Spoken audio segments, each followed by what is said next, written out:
Algumas ideias não podem ser caladas. Mas o que acontece quando o próprio Estado decide que pensar demais é perigoso? Esse é o caso de um homem que ousou expor os bastidores do poder. E por isso, o sistema inteiro se uniu para silenciá-lo.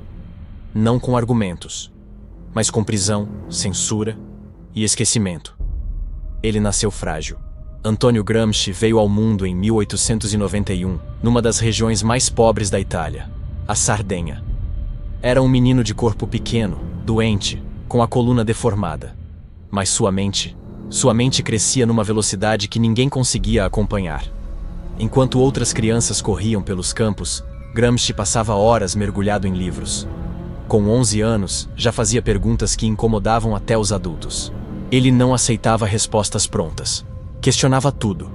O mundo ao seu redor parecia injusto, e ele queria entender por quê. Na juventude, foi para Turim, um centro industrial que fervia em desigualdade. Lá, viu operários vivendo como animais, explorados por um sistema que prometia progresso, mas entregava miséria. Gramsci começou a escrever. Não para agradar, mas para provocar, para despertar. Fundou o jornal L'Ordine Nuovo, o novo ordenamento. Suas palavras eram afiadas como lâminas. Ele falava sobre exploração, sobre o papel da mídia, da escola, da igreja. Falava sobre como o poder se escondia nos lugares mais improváveis. Mas foi com uma ideia que ele se tornou verdadeiramente perigoso: a hegemonia cultural. Gramsci explicou que o verdadeiro controle não está apenas nas armas. Está na cultura, na forma como você pensa, no que você consome, no que aprende na escola, no que escuta na igreja, no que vê nos jornais. Ele dizia: o poder não precisa obrigar, ele só precisa convencer. E o convencimento vem da cultura, não da força. Essa ideia virou uma ameaça, porque revelava o truque mais sofisticado da elite: fazer você se sentir culpado por não vencer, mesmo que o jogo já esteja manipulado. Enquanto Gramsci ganhava força entre os trabalhadores, a Itália mergulhava no caos. O fascismo emergia.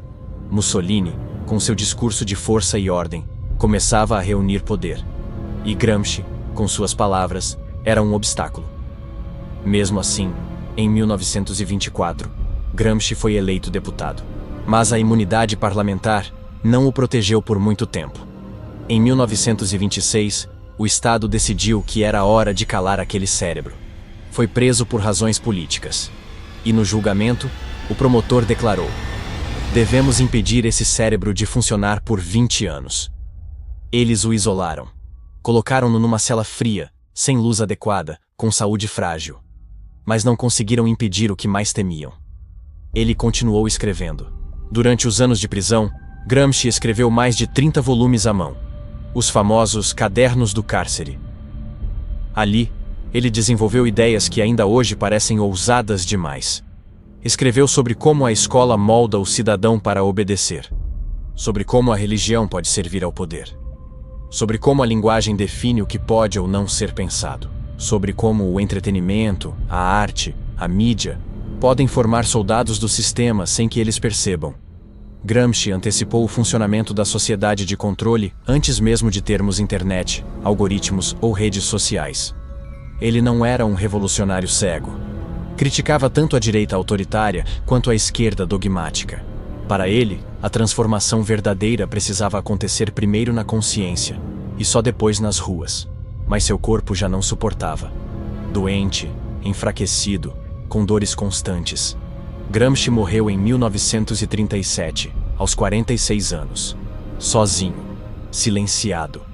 Por décadas, suas ideias ficaram adormecidas. Os cadernos foram censurados, esquecidos, engavetados. Mas, como ele mesmo dizia, uma ideia é mais perigosa quando sobrevive ao silêncio. Hoje, Gramsci é estudado em universidades. É citado em movimentos sociais, em debates sobre mídia, cultura, educação. Mas ainda é evitado por muitos, porque suas ideias continuam perigosas. Elas não atacam apenas o sistema político. Elas atacam a ilusão. Gramsci mostrou que o controle moderno não precisa de correntes. Ele precisa de narrativas. Precisa que você acredite que escolheu o que pensa. Que você ache que sua opinião é sua, quando na verdade ela foi cuidadosamente plantada. E isso assusta, porque se você começa a duvidar do que pensa, se começa a questionar os valores que sempre aceitou como verdadeiros, você vira um risco. Você vira Gramsci. Hoje, o Estado não prende filósofos. Ele os ridiculariza, os marginaliza, os esconde entre algoritmos e superficialidade. Não precisa silenciar com violência, basta que ninguém os ouça. E você? Você ouviu. Você chegou até aqui. Talvez esteja acordando. Talvez esteja começando a ver que o mundo como te ensinaram não é o único possível. Gramsci tentou nos alertar e pagou com a própria vida. Mas ele deixou pistas.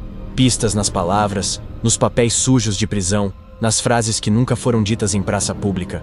Hoje, talvez, seja a sua vez de seguir essas pistas, porque no fim, a verdade não precisa gritar, ela só precisa sobreviver ao silêncio.